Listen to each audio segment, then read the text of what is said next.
Man, we have time for one more question. Oh, make it a great one. Oh, well, it's a twofer. You didn't say I couldn't do two. I actually have a whole list. Oh, But geez.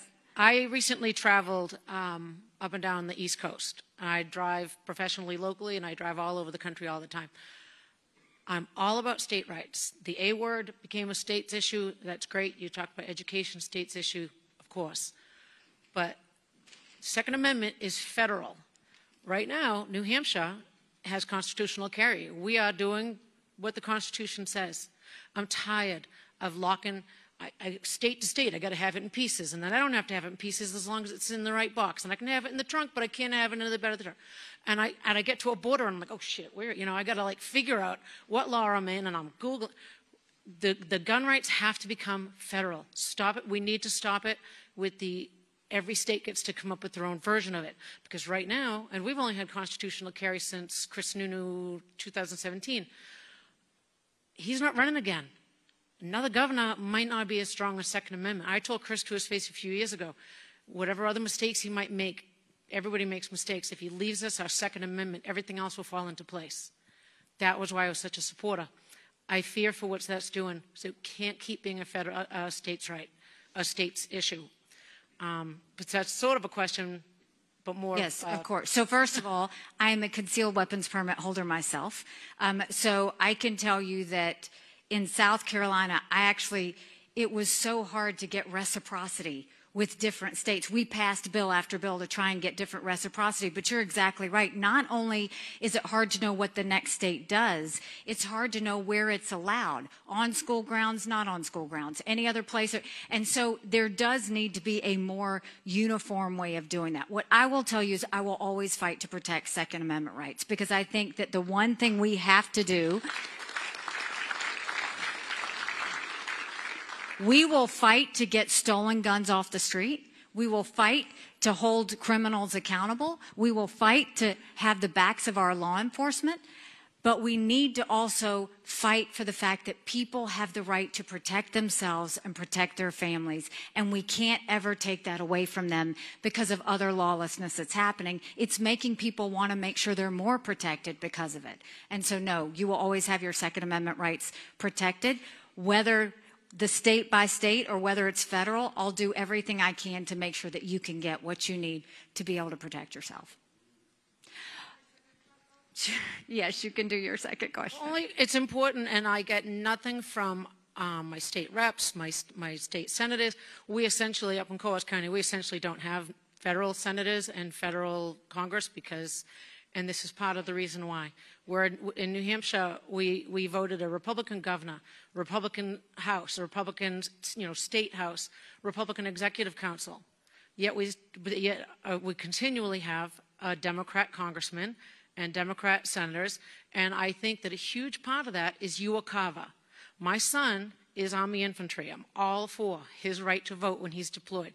I plan to be in Ireland next November. I sure as heck want to cast my ballot from out of the country. It's abused. There's people 30 years outside of this country, married and voting in their new country, that still have the right to vote. The houses that they lived in were torn down decades ago. There's highways over them. There's one woman specifically that some of the people here might know about. I've contacted everybody that I could, from Sununu, anybody that has an office or anything in Concord.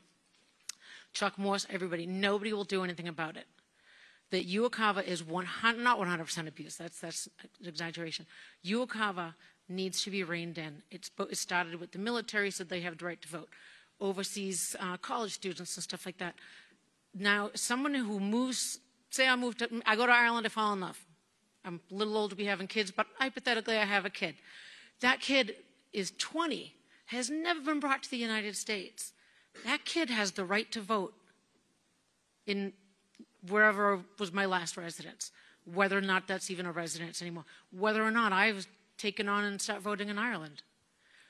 It's ridiculous the number of people that vote in America who have basically shunned even being American or never really were in the first place.